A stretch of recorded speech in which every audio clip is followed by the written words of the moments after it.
Hi, I'm Eleanor. Welcome to MotorMatters. I just tested an executive sedan the other day from BMW, the 520D. Well, Mercedes had to respond, didn't they? The new, very recently launched E-Class.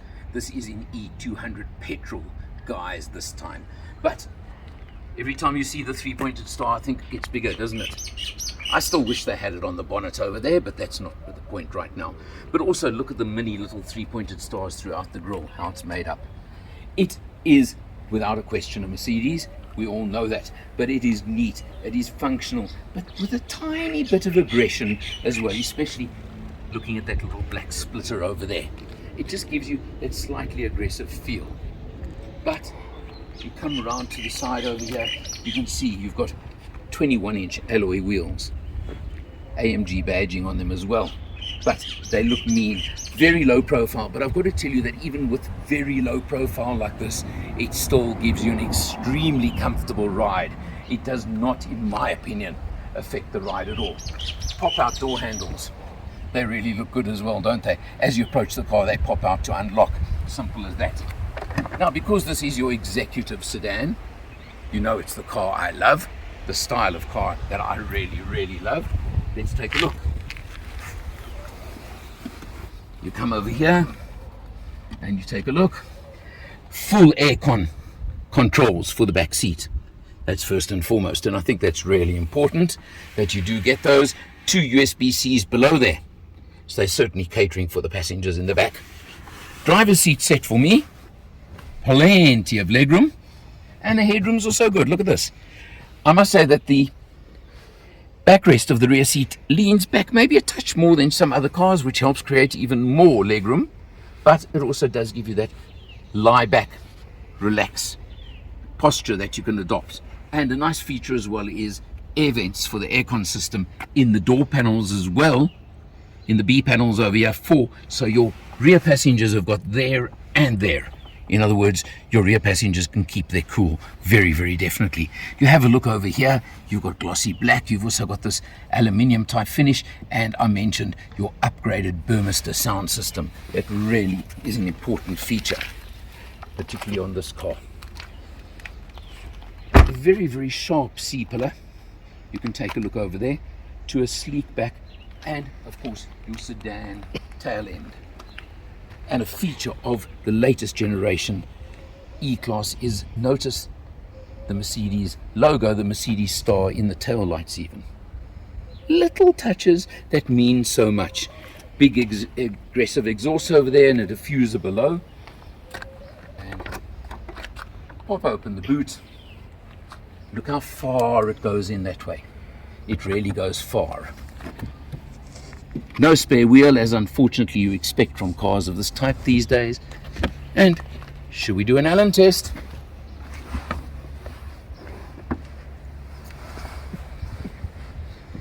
Sedan, 1.5 Allen boot.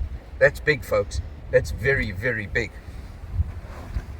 Definitely a 1.5 Allen there.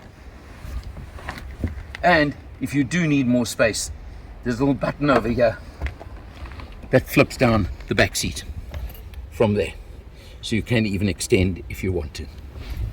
Don't know why, but if you want to do, you could. Close the boot.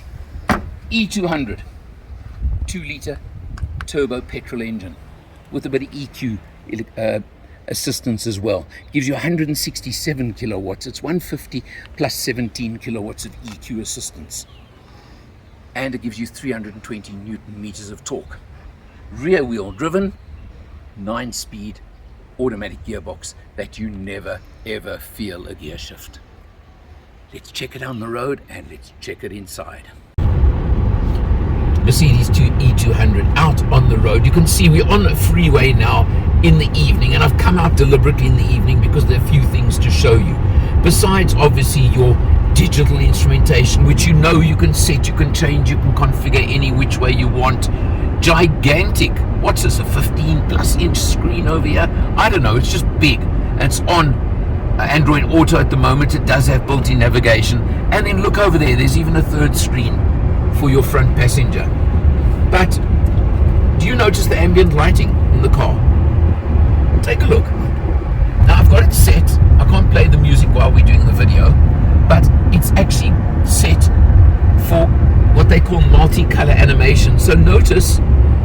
one color across the dash and it's different colors on the doors. And if you pump the music volume with this incredible 3D sound system that this car's got built in, it actually beats to the music, and the lights and the ambient lighting beat to the music, and there's even a little vibration in your seat sometimes when the music's really thumping along. I think you get the picture. But there's also a safety feature to this ambient lighting, and I'm going to try and pass a car quickly on the left, and you'll see it works with your blind spot warning, where as you in the blind spot notice that lighting got way brighter, or it even flashes at you, but it's bright enough that even in the daylight you can see that that's your blind spot warning, and it just gives you that extra safety measure that is just such a difference. Where the ambient lighting to me, and especially that animation feature, is a fun feature, but there's a serious side to it as well. And isn't that exactly what you expect from, I'm going to say, a quality German car, where the fun feature has got to have something serious to it as well, and something functional to it as well. It really is. I mean, the sound system is just out of this world, but it's not, to me, it's the cruising ability of this car. It's that feeling that you know you're driving the three-pointed star. You've got to just have that little bit of where the nose goes up in the air slightly as you're driving a car of this sort. It just gives you that vibe. Jumping in behind the wheel, you've got very comprehensive instrumentation. These are all things you know I'm not going to show you specifically because you do know them. But what is pertinent is, look at that, we've done 600 kilometers on this test so far, 7.5 liters per 100, and there's still 274 kilometers left in the tank. That's what you want to know. You want to know that you can take this car and cruise all the way down to Durban, almost to Cape Town, on a tank. It's things like that that are important as far as I'm concerned. Obviously, if you hit the dynamic button, for example, because we're in comfort mode at the moment, you hit the dynamic button, you go to sport, it shows over there, and it'll show on the screen over there where, for example, it's just gone off again, but there's individual mode, there's sport mode. You see how it shows, and it shows what you can also change, and you can change all those settings as well if you want while you're about it. Or comfort mode, you see you can also go into different settings, especially on the individual. There's even an eco. I think you get the picture how it changes. Now you've got the haptic switches on the steering wheel.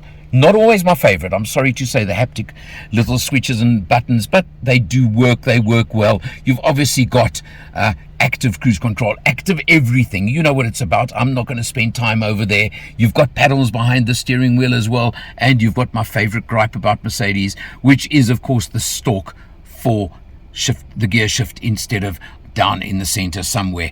I still don't like it, but it does make sense. It does work. You've got, of course, the electric seat adjustment for both driver and passenger on the door panel. You've got heating and cooling for the seats over there as well. You can see the buttons, all these things there, everything you can possibly want. You know what it's like, because this is a big executive sedan.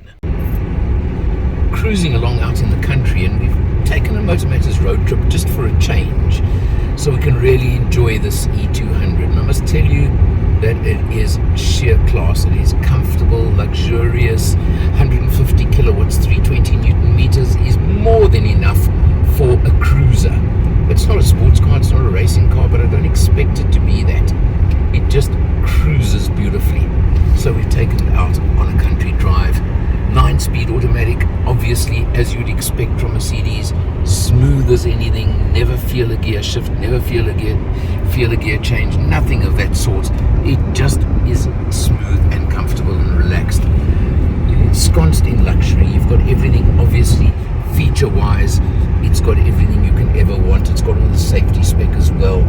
It just comes in at the luxury end of the market, and I hope you can actually just notice and feel exactly how smooth it is on the road while I'm cruising along. And you know what, when you're doing an open road trip, we've done about 120 kilometers so far. I'm showing 7.8 liters per 100. It's not bad for a biggish car like this and a comfortable car like this. I'll probably get it down slightly on the way back home, but that's not even the point either. It just is such a pleasure. coming to the infotainment screen, it is not just big, it is gigantic. I mean, just look at that. If I hit the navigation, that shows you exactly how big the screen is. Obviously, you go home, it's got absolutely everything. You know what it's going to be. I can't even spend enough time. The very interesting one is the comfort setting over there, which gives you seating, gives you the ambient lighting, which I'll come to in a moment, because that's just a fascinating thing all of its own, this ambient lighting. Look at that. Effects. You'll have seen in the video already how the multicolor animation and sound visualization work with the sound system in the car, because this car, remember, has that massively upgraded 3D sound system that is out of this world and gives you effect, gives you everything you want. It is incredible. There's a short on our channel as well by the time you see this video that'll show you, and you can hear a bit of it as well. Then you go across to there and just take a look at this. There's your third screen. So take a look over there as well, and it comes up and it basically mirrors the screen in the center over there. But of course, it means your front passenger can operate a lot of the functions, a lot of what you want on the vehicle at the same time, in comfort, without even stretching to the center. How's that for being spoiled?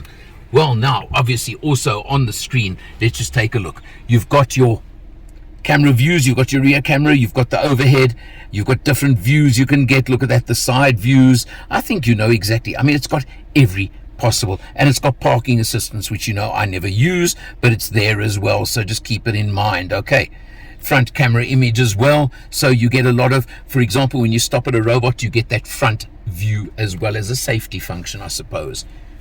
There you go. You come down to the center of here, minimal buttons. I'm going to say operating the aircon ventilation system through the screen is not always my favorite, but it is very simple, very quick, and very easy to use. You just simply hit that over there and there you go. But I would prefer proper buttons and switches. But anyway, over here you've got an inductive charging pad, and you've got two USB-Cs over there as well, which are nice to have over there. And you've got a big storage compartment with another USB-C over there. But note, no hazards, no parking brakes, no nothing on the center console. Just the way they do it. Of course, I've mentioned the ambient lighting. A feature I really like is the fact that the ambient lighting works in conjunction with your blind spot warning as well. So you get a bright flashing light over here as well when there's a car in your blind spot. Things like that. You've got, obviously, full leather. These are things you expect. I can't spend time even talking about them. You've got a nice sized panoramic. It's the double panoramic sunroof over there. It works as well. You know how these all work. I don't think I need to spend time telling you about them.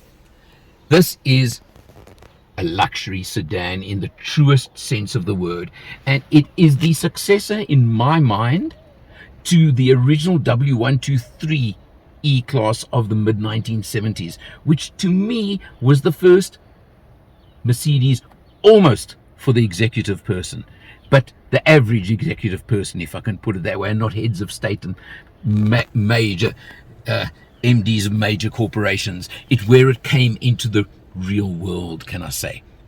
And this reminds me of that. It is their medium-sized, but certainly not small, executive sedan, and in my book it gives it all to you.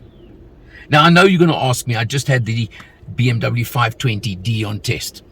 It would have been interesting to test diesel versus diesel as opposed to petrol, but as a car, smooth, comfortable, luxurious, gives you everything, fully kitted. This one's even got superior sound, obviously at extra cost, etc., etc. So difficult to separate. Are you a BMW fan or are you a Mercedes fan? Which one are you? That, I think, would be the only way to make a decision between them. It is so close, so difficult. I'm going to stick my neck out and say I've always had a little thing for for Mercedes myself. So maybe that would swing me. I'm still not absolutely sure, but I'm leaning a little bit. I haven't told you the price of this one. Without some of the extras, which I can't put a value onto right now, you're looking at 1.35 million rand in basic form. They are adding a lot more extras that used to be added extras before. They're now specifying them as standard. So it has come back in, but that's the kind of money you're talking. And in today's world, I think that's extremely good value for a sedan that gives you what this car gives. For MotorMatters, I'm Eleanor, and I'll see you next time.